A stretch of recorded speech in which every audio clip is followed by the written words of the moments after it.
Nestlist YouTube channel. Selamat pagi teman-teman, perkenalkan nama saya Enrico Giovano. Saya izin share screen ya.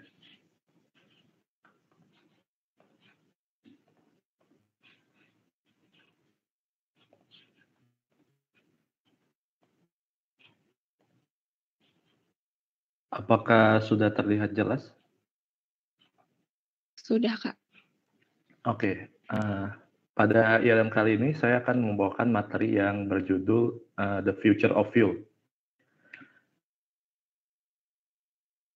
Apakah sudah kelihatan next slide-nya? Sudah, Kak. Oke, sebagai upaya dalam mengurangi pemanasan global, belakangan ini kita dapat melihat bahwa banyak sekali kendaraan listrik yang bermunculan. Kendaraan listrik ini sendiri tidak menghasilkan emisi, namun di balik itu ternyata dalam memproduksi baterai mobil listrik ini tidak seramah lingkungan itu. Nah, Toyota sebagai salah satu produsen otomotif terbesar di dunia berpendapat bahwa kendaraan listrik ini bukanlah satu-satunya solusi untuk mengurangi pemanasan global.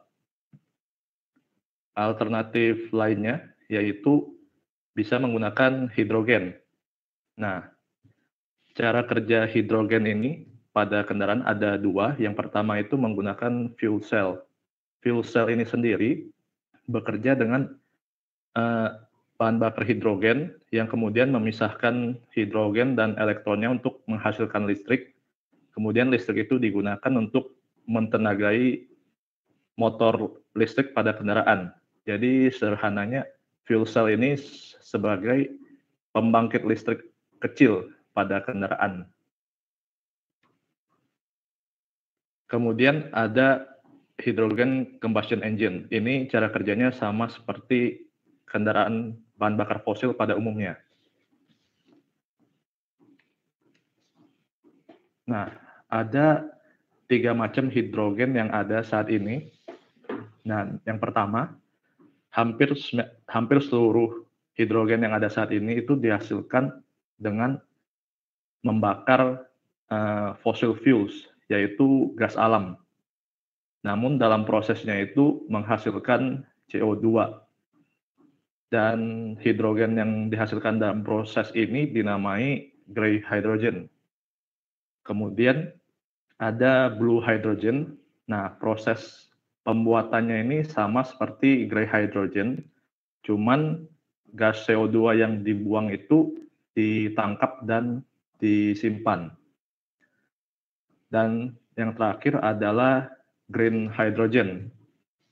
Nah, green hydrogen ini menggunakan tenaga yang bisa diperbarui seperti kincir angin, yang dimana kincir angin tersebut digunakan untuk mentenagai elektrolisis. Dan dalam produksi green hydrogen ini sama sekali tidak menghasilkan emisi. Nah, salah satu keunggulan penggunaan hidrogen ini yaitu jarak tempuh kendaraannya itu hampir sama dengan kendaraan bahan bakar fosil pada umumnya. Yang dimana kalau kendaraan listrik menggunakan baterai itu biasanya range-nya nggak terlalu jauh. Kemudian pengisian bahan bakar hidrogen ini juga kurang lebih sama seperti pengisian bahan bakar fosil. Sedangkan kalau mengecas baterai kendaraan listrik itu bisa makan waktu berjam-jam. Dan kalau kendaraan hidrogen yang digunakan itu menggunakan green hydrogen, itu sama sekali tidak menghasilkan emisi. Nah, di balik keunggulan tersebut ada juga beberapa kelemahan. Yang pertama itu infrastruktur untuk pengisian hidrogen masih belum begitu banyak, dan juga kapasitas yang diperlukan untuk menyimpan hidrogen itu diperlukan 3 kali kapasitas dari gas alam biasa. Kemudian untuk energi efisiensinya itu tidak terlalu bagus karena dalam menghasilkan green hydrogen itu dari kincir angin atau solar panel itu digunakan untuk menghasilkan listrik, kemudian listrik itu menghasilkan hidrogen, dan hidrogen tersebut digunakan untuk menghasilkan listrik lagi. Jadi banyak energi yang terbuang pada prosesnya. Dan karena masih sangat terbatas, hidrogen ini relatif mahal. Selain digunakan untuk kendaraan umum, hidrogen juga dapat digunakan untuk mentenagai truk, kapal, dan pesawat, dan juga dapat digunakan dalam proses produksi baja. Sekian materi ILM dari saya. Terima kasih.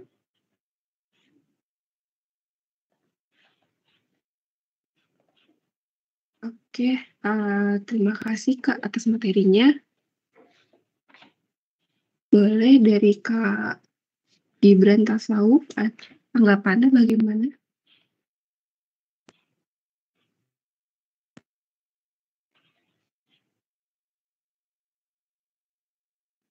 Halo, apakah ada Kak Gibran Tasawuf?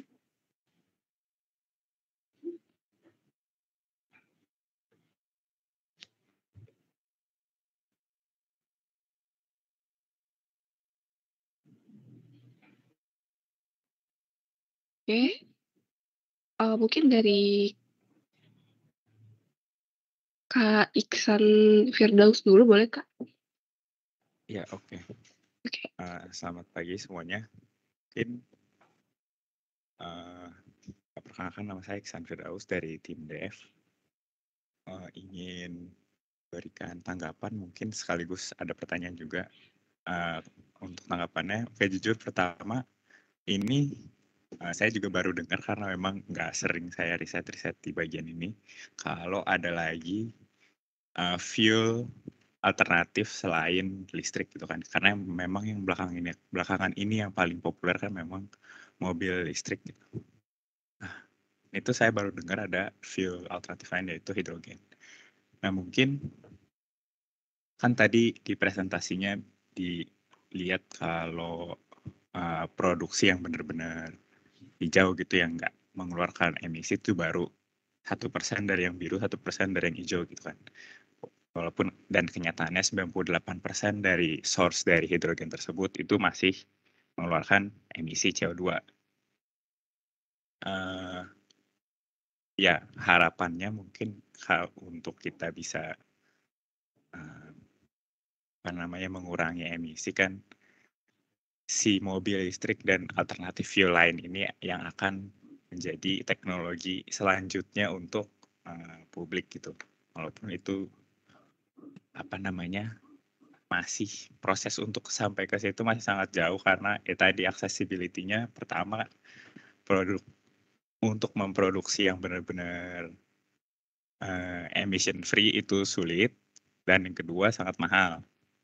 Mobilnya pun untuk dikonsumsi publik masih sangat mahal, dan yaitu cara nge-charge atau isi fuelnya belum se-accessible tradisional yang fossil fuel.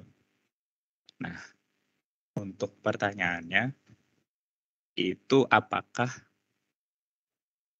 si fuel hidrogen ini sebagai alternatif fuel ke depannya lebih mempunyai prospek daripada mobil atau fuel listrik, atau bagaimana untuk pendapat dari Enrico sendiri? Oke, terima kasih Iksan atas pertanyaannya. Jadi berdasarkan riset yang aku pelajari, hidrogen fuel ini ditargetkan dapat accessible buat semuanya, mungkin kurang lebih hampir sama seperti fossil fuel itu di tahun 2050. Begitu. Mungkin pertanyaan lanjutan, itu untuk akses fuelnya atau sudah sama mobilnya? Sudah, itu hanya akses fuel-nya aja. Bukan harga kendaraannya belum tahu bakal affordable atau enggak. Oh, oke. Oke, segitu aja. Terima kasih Enrico.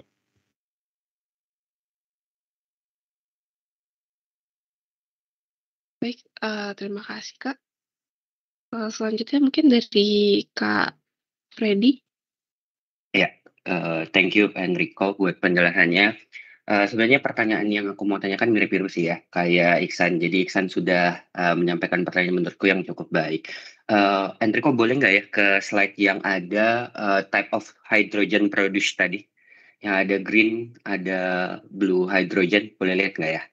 Di partnya gitu. Oke kok.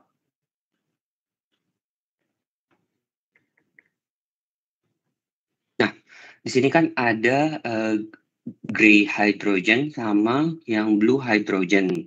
Sebenarnya basically perbedaan mereka itu apa sih?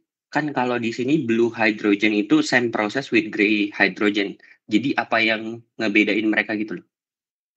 Oke, untuk blue hydrogen ini sendiri prosesnya sama seperti gray hydrogen, cuman gas CO2 yang keluar itu kalau di gray hydrogen cuman dilepaskan ke atmosfer, kalau blue hydrogen ini ada yang disimpan di tangki-tangki raksasa, kemudian CO2-nya itu katanya bisa digunakan untuk hal lain, dan juga CO2 ini bisa disimpan di dalam tanah, begitu. Cuman kalau berdasarkan riset, CO2 yang bisa disimpan ini cuman berhasil ditangkap sekitar 40% dari CO2 yang terbuang gitu. Jadi blue hydrogen ini sendiri sebetulnya tidak terlalu eco-friendly juga.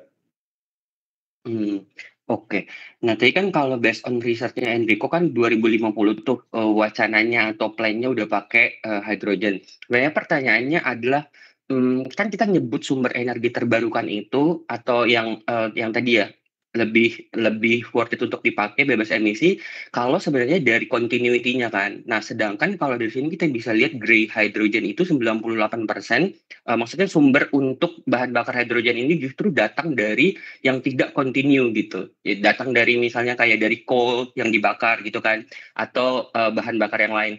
Nah, gimana sih maksudnya dari riset yang di tahun 2050 itu kita bisa bilang hidrogen sebagai sumber energi yang nanti yang terbarukan, continuity-nya padahal sumber yang paling utamanya itu justru dari bahan bakar bahan yang tidak terbarukan. Ada nggak ya risetnya? Oke, jadi 2050 itu diproyeksikan kalau green hydrogen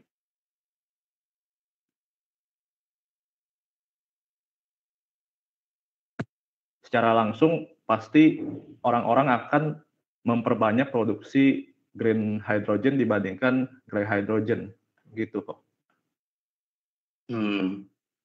Oke. Cukup sih dari aku tadi, soalnya Iksan juga udah nanya kan, worth it nggak sih sebenarnya hidrogen ini dijadikan sebagai bahan bakar, dan dirimu tadi udah jelasin. Thank you ya Enrico. Ya, thank you kok. Baik, terima kasih. Oke, sebelumnya apakah dari teman-teman ada yang mau ditambahkan atau mungkin ditanyakan kembali? Ya, pagi saya mau nambahin. Boleh Pak. Iya, sebelum saya masuk ya, itu tadi saya mau ikut ya timbrung lah ya, pertanyaan dan pembahasan Freddy, memang concernnya sih benar ya, ketika suatu teknologi baru itu muncul ya, apakah sebenarnya ekosistemnya itu sudah supporting ya. Jadi memang kalau kita bicara hidrogen sekarang ya, memang kan banyak dibutuhkan, bukan hanya kendaraan ya, tapi industri-industri itu membutuhkan hidrogen gitu. Nah, cuman 98% yang tadi disampaikan Enrico ialah masih dihasilkan dari fosil gitu ya. Nah, kan teknologi maju nih ya, teknologi maju sehingga dia membuat yang baru-baru ya untuk menghasilkan hidrogen ya. Salah satunya ialah wind gitu ya, dari tenaga angin dan lain-lain lah gitu ya. Nah, itu yang saya dengar memang terkait dengan Toyota, kenapa dia lain arah ya dengan pabrik-pabrik mobil lainnya, ialah mereka saya yakin ya sudah merancang ekosistem begitu. Ya, misalnya industri-industri besar di Jepang itu sudah mulai dilibatkan ya. Saya lupa ya beberapa itu ya. Ya kayak Mitsubishi mungkin ya, terus yang lain itu yang besar-besar lah ya, Mitsushita apa itu pasti udah akan support Toyota, tapi mereka kan bukan pabrik mobil ya. Jadi mereka akan fokus ke pengembangan ekosistem untuk hidrogen. Nah, kalau teman-teman membayangkan, kalau mobil listrik itu kan ada baterai ya di dalamnya ya. Nah, kalau hidrogen itu ada tangki, gitu ya, ada botol hidrogennya. Nah, bagaimana si pemakai mobil itu kan mengisi hidrogennya seperti kalau ngisi bensin gitu ya. Nah, ini bagaimana membuat itu cepat dan mudah, kan gitu ya. Karena itu harus dihasilkan hidrogennya untuk sesuai spesifikasi yang diperlukan oleh si mobil terkait. Nah, itu yang saya yakin Toyota kenapa begitu confidence dan sudah announce ya bahwa kita tidak di electric vehicle tapi di hydrogen, karena memang sudah memikir ke sana ya. Dan kalau kita lihat Jepang itu kan memang sangat support ya satu sama lain ya, kepada seniornya ya, alma mater yang sama. Hubungan-hubungan itu membuat segala suatu perencanaan jadi lebih cepat ya. Nah, saya sebagai ya kita warga dunia yang menanti-nanti gitu ya, dunia ini agar lebih ramah lingkungan, kita gembira ya. Semua itu memikirkan hal yang baru ya. Nah, tapi yang lebih menarik lagi ialah, nah ini akan saya masuk tambahan saya berikutnya, yang namanya baterai ya, electric vehicle itu hari ini sudah ada di pasar, itu yang lebih menarik ya. Kalau yang hidrogen masih dalam tahap perencanaan ya, kita tunggu saja dan kita juga berbahagia nanti bila ada alternatif itu ya. Nah, baterai ini kalau teman-teman perhatikan, yang suka beli baterai charger siapa tuh ya, yang ukuran untuk A3 gitu ya. Nah, itu kalau ada yang suka perhatikan itu ada tulisan NiMH atau gitu ya, atau lithium ya. Yang paling banyak tuh 2. Ya. Nah, lithium ion ya itu dari lithium. Lithium itu logam langka ya. Jadi bahan material yang langka sehingga masih mahal ya. Nah, yang dipakai mobil-mobil listrik kayak Ioniq itu kan nikel ya, nikel metal bla bla bla lah, saya nggak tahu singkatan lengkapnya ya. Itu dari nikel ya, yang ya sebenarnya dari sesuatu bisa habis ya, karena kan nikel ditambang gitu ya. Nah, ini ada lagi teman-teman, selain nikel ya, terus lithium ya.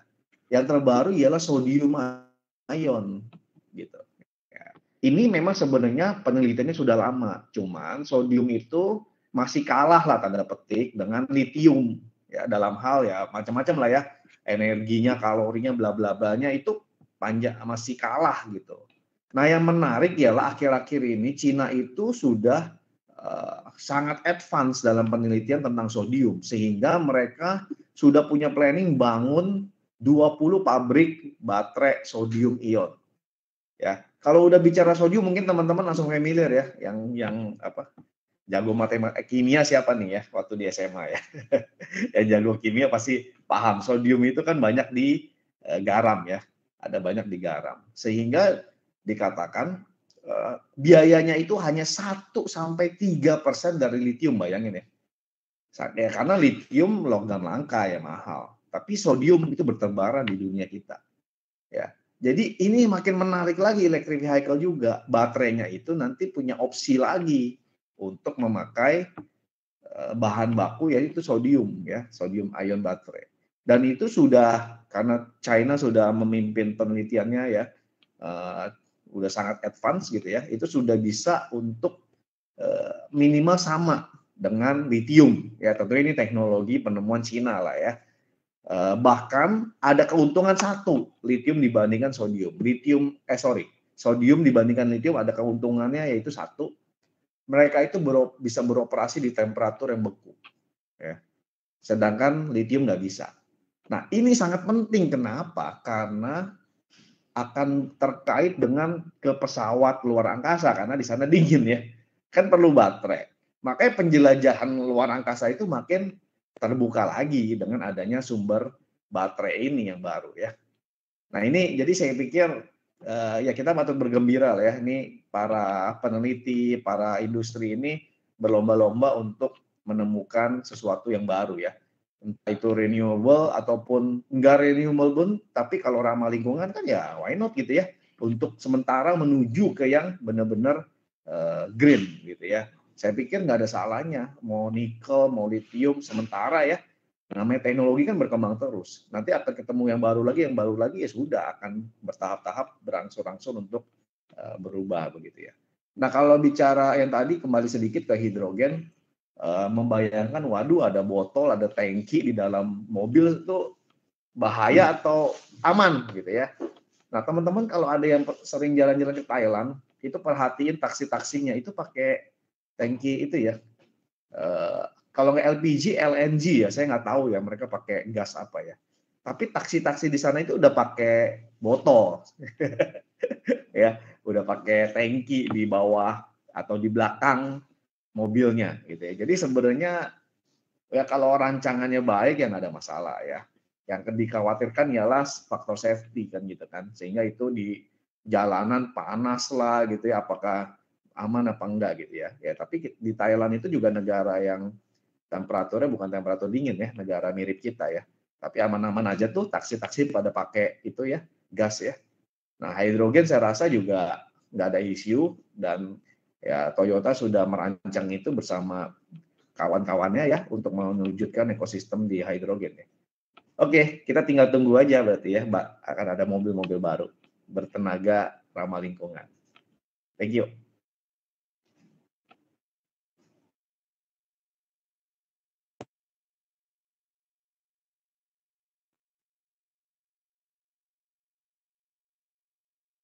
Ya, saya mau ikutan nambahin.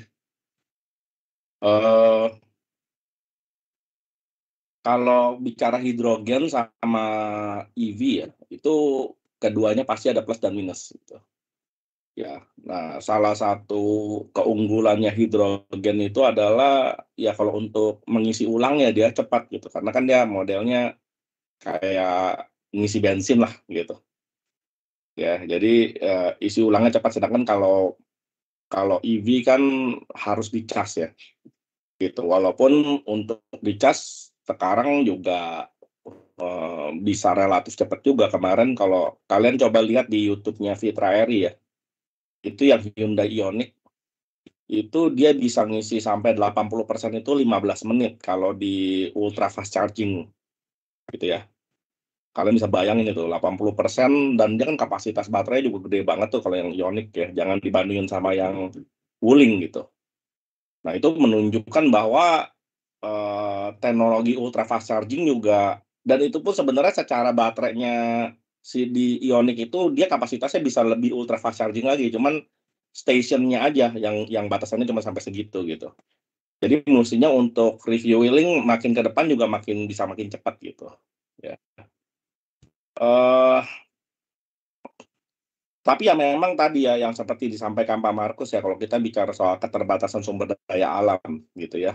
Tadi biar bagaimanapun kan baterai itu dari bahan bakunya salah satunya dari nikel gitu ya. Dari nikel itu kan tetap namanya bahan baku ya, sumber daya alam pasti ada keterbatasannya juga gitu. Jadi kalau kita bicara dalam jangka panjang, tentunya teknologi akan semakin maju, akan mencari bentuknya ya untuk yang mana nih gitu.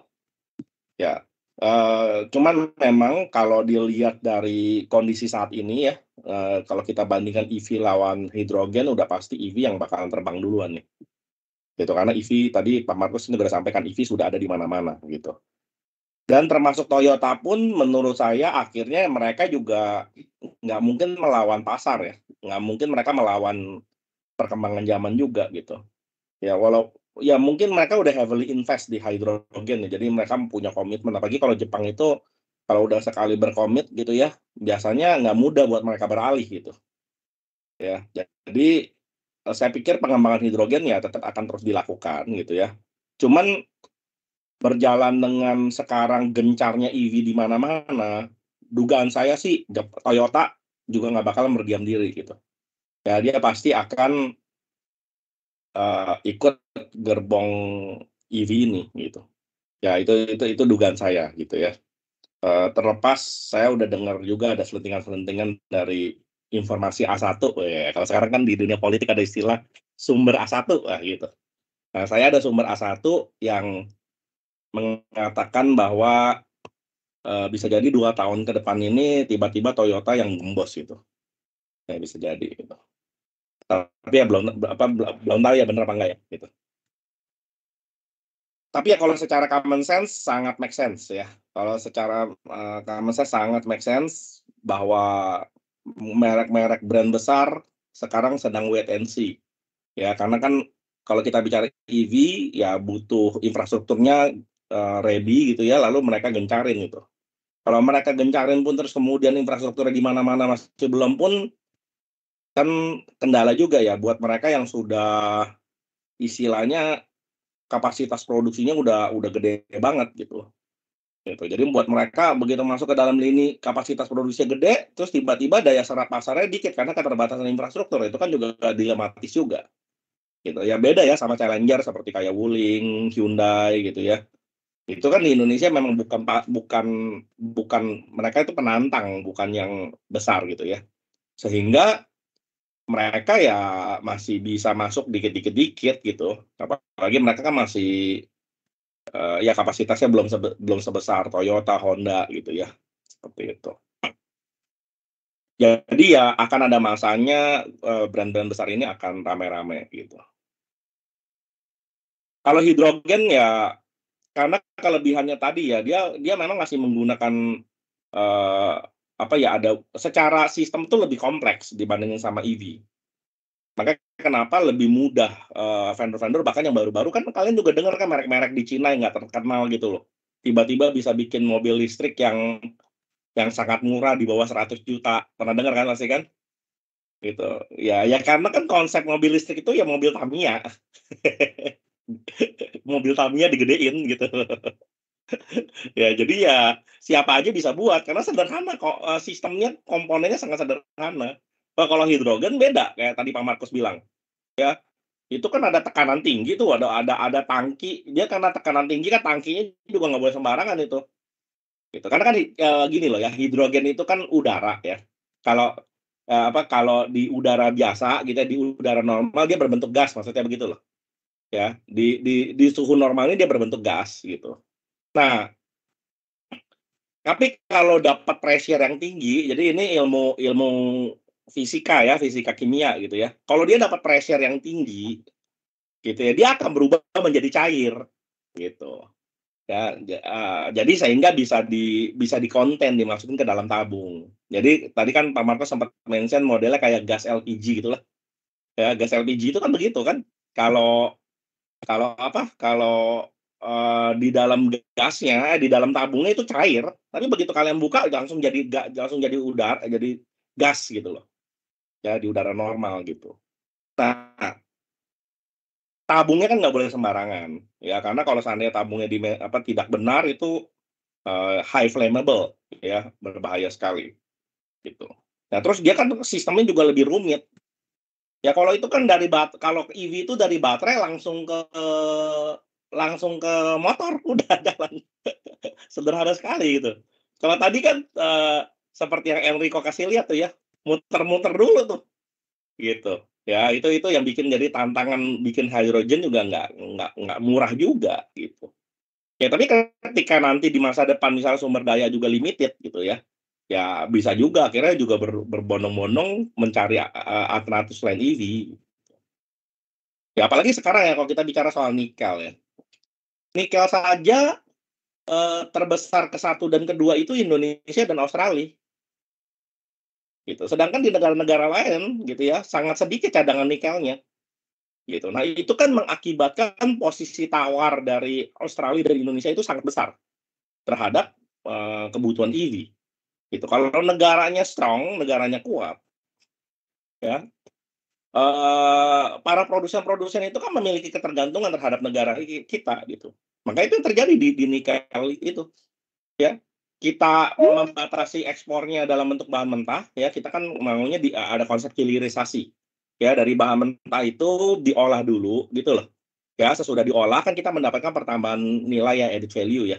Baru yang dijual yang udah mahalnya gitu loh. Kalau kita cuma jual mentah, kita jualnya murah gitu, ya. Dan yang ironisnya selama ini Indonesia itu jual mentah, diolah di luar negeri, padahal kita butuh hasil olahannya, kita impor lagi. Jadi bahan mentahnya dari kita, tapi begitu kita butuh kita impor lagi. Kenapa? Karena masih bahan mentah kita ini masih belum bisa dipakai gitu loh. Harus diolah dulu. Nah, makanya kemudian Jokowi menerapkan stop ekspor nikel kan? Itu supaya kita bikin pengolahannya ini gitu. Ya smelter itu loh kalau kalian pernah dengar itu. Ya diolah supaya akhirnya bisa lebih siap pakai gitu. Nah, begitu kita stop, dunia panik. Ya, Eropa nyerang kita, ya kita diserang lewat World Trade Organization WTO.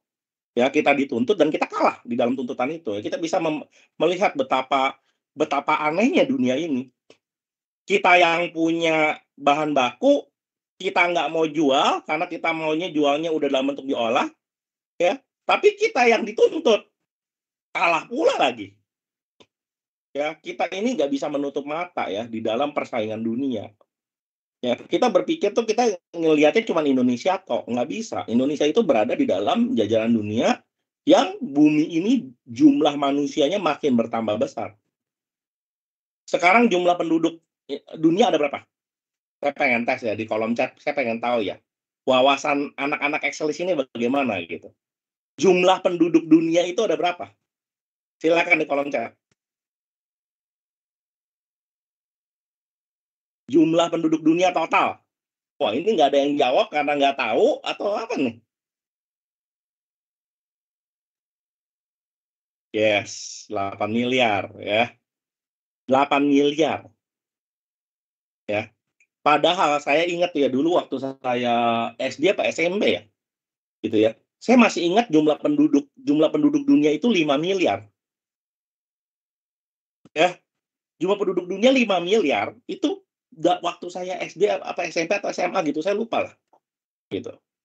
Masih di dalam mata kepala saya melihat jumlah penduduk itu dari seingat saya. Jadi sedini saya pernah ingat jumlah penduduk dunia itu angkanya 5 miliar. Sedini yang saya pernah ingat. Walaupun saya lupa itu ingatnya di SD, SMP atau SMA gitu. Ya. Gitu. Tapi hari ini dengan mata kepala saya sendiri aja saya udah bisa ngelihat 5 bertambah jadi 8 miliar. Berarti kan nambahnya berapa? 60%. Ya kan? Bertambah 3 miliar loh. Padahal dari sejak zamannya Nabi Adam, itu dari 0. Jadi 5 miliar itu butuh berapa ribu tahun? Ya. Dari 0, anggaplah saya mengenal itu dari SMA lah, misalnya begitu ya. Kalau dari SMA, berarti anggap 20 tahun yang lalu lah, 20-30 tahun yang lalu lah, kalau SD SMP ya. Anggap 20-30 tahun yang lalu lah. Ya. 5 miliar. Dalam waktu 20-30 tahun jadi 8 miliar. Sedangkan dari 0 sampai 5 miliar, butuh waktu berapa? Kalau tahun Masehi aja itu 1900, berarti 2000 lah. Anggaplah kita biar gampang tahun 2000 deh ya. Anggap tahun 2000 itu 5 miliar. Sekarang kan 2023 ya, 23 tahun jadi 8 miliar. 2000 tahun itu adalah tahun Masehi. Sebelum Masehi berapa? Dari zamannya Nabi Adam. Bingung kan? Ya, ya. Ya banyak inilah ya, banyak hipotesis ya. Ada yang bilang 6.000 tahun sebelum Masehi, ada yang bilang 9.000 tahun sebelum Masehi, ya. Ya anggaplah di totalin 10.000 tahun lah anggap. Jadi butuh 10.000 tahun dari 0 sampai 5 miliar. Tapi hanya butuh 20 tahun terakhir untuk membuat 5 miliar jadi 8 miliar. Kalian bisa bayangin. 20 tahun lagi jumlah penduduk dunia berapa? Ya. Jadi terjadi peningkatan kecepatan eksponensial mengakibatkan perebutan sumber daya. Ya, sumber daya apa saja? Ya. Yang pasti yang paling mendesak sumber daya pangan. Ya, berkaitan dengan kebutuhan makan. Ya, itu ya paling mendesak pasti. Tapi sesudah itu kan nggak cuma itu, ya, sumber daya mineral, ya, karena ada kebutuhan energi gitu ya. Itu mendesak juga. Gitu. Jadi pangan, energi itu sangat mendesak. Itu yang akan jadi perebutan. Nah, Indonesia kebetulan adalah negara yang dianugerahi Tuhan. Tapi kelihatannya anugerah ya, tapi bisa juga jadi bencana nih, ya. Yang memiliki sumber daya alam yang melimpah ruah. Gitu. Nah, terus apakah dunia itu akan membiarkan Indonesia dengan sumber daya alam yang melimpah ruah itu sendirian saja? Supaya bisa memenuhi kebutuhannya sendiri saja. Padahal mereka mungkin orangnya kelaparan, mereka butuh energi. Jangankan kita ngomong soal ini ya, baru ngomong perang Ukraina sama Rusia saja, ya, baru perang loh, ya, pasokan energi mereka Eropa langsung bagaimana? Terbatas, ya, musim dingin banyak yang nggak kebagian listrik karena digilir.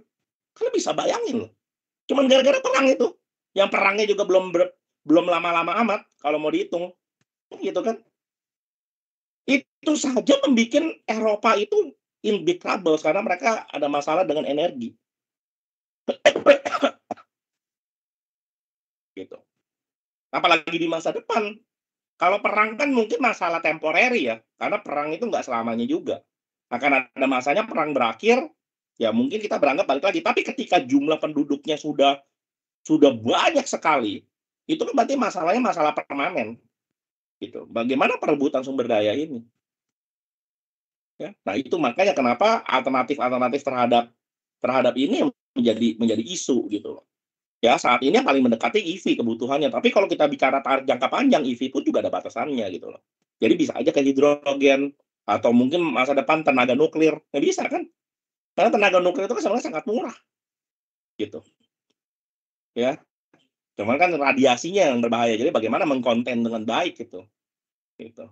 Ya kalau udah jadi mobil tenaga nuklir itu udah cuma sekali bikin itu nggak perlu diapa-apain lagi tuh. Jalan seterusnya tuh. Nggak perlu injek, nggak perlu apa, nggak perlu refuel, nggak perlu udah. Ya, bisa tahan berapa sampai dia masa pakainya gitu. Ya kita nggak tahu masa depannya, tapi ya itulah ya. Jadi orang akan mencari teknologi lagi untuk kebutuhan survival. Ya, dan ya memang jadi penting buat kita bersama ya. Makanya kalau saya senangnya ILM ini yang variasi-variasi kayak gini ya. Kita udah pernah bahas EV, sekarang bahas hidrogen, jadi kita punya wawasan jadi bertambah luas lagi gitu. Ya itulah memang kita butuh ini gitu. Ya untuk berkembang wawasan kita. Ya sehingga kita bisa melihat ya. Karena kalian berasa gak sih di daerah kalian ya, yang pasti di daerah Serpong akhir-akhir ini panasnya luar biasa. Kalian berasa gak? Boleh di kolom chat, kalian ada di daerah mana? Berasa gak? Panas banget. Ya, kalau daerah Serpong itu saya lihat tuh di kisaran 33 derajat tuh. Gitu. Ya, dan saya dengar ini heat wave ini bukan cuma di Indonesia aja ya. Di Singapura itu bahkan bisa sampai 40 derajat saya dengar. Ya. Terus ya dan ini bukan cuma Asia Tenggara nih, katanya juga Asia ya. Gitu. Nah, ini kan menunjukkan bahwa bumi itu in big troubles gitu. Kalau tidak semua orang itu berbondong-bondong untuk memikirkan bagaimana menyelamatkan tempat tinggal kita ini bersama, ya, supaya kita lebih bisa zero emission, gitu. Makanya aneh kalau ketika ada orang-orang, ya apalagi kalau posisinya gitu ya, lalu kemudian mengkritisi kebijakan subsidi terhadap EV. Nah, aneh kan? Ya, nggak perlu butuh orang pintar gitu ya. Ya, nggak perlu pintar-pintar amat lah istilahnya begitu ya. Kita udah tahu sama tahu ngerti lah, apalagi dunia ini udah diatur di protokol Kyoto. Ya. Lalu terus masih ada orang yang mikir mengkritisi subsidi listrik EV itu gimana cara berpikirnya gitu. Ya, dan anehnya ada juga orang-orang yang mendukung gitu. Ya. Ya kadang-kadang mendukung juga jangan terlalu buta-buta amat lah gitu loh ya. Ya kalau kita mau mendukung nggak ada lah yang kita dukung itu benar 100% gitu ya. Setiap yang kita dukung pasti ada salahnya, ada benernya. Tapi yang salahnya jangan dibela dong gitu loh. Ya, yang salahnya jangan dibela, yang apa? Yang benernya dibela. Kalau memang mau membela, yang salahnya kita harus menyadari ya perlu dikritik bersama gitu. Ya, janganlah subsidi yang udah bener ya, subsidi listrik ini dilawan gitu loh, dikritik gitu. Ya. Sebenarnya kalau bicara ada subsidi listrik yang paling sakit hati itu salah satunya saya. Sebenarnya kalau mau jujur, Kenapa? Karena saya sudah terlanjur beli tanpa subsidi. Kan gitu kan. Ya. Terus yang baru-baru beli udah dengan subsidi. Berarti kan yang saya beli itu kemarin harganya jadi kemahalan. Karena harga yang beredar sekarang harga yang sudah disubsidi. Jadi belum berapa lama nilai mobil saya yang listrik ya itu sudah turun gitu. Ya. Gitu. Oke lah, kira-kira itu aja tambahan saya ya. Thank you semua. Thank you ya Enrico ya atas sharingnya. Good.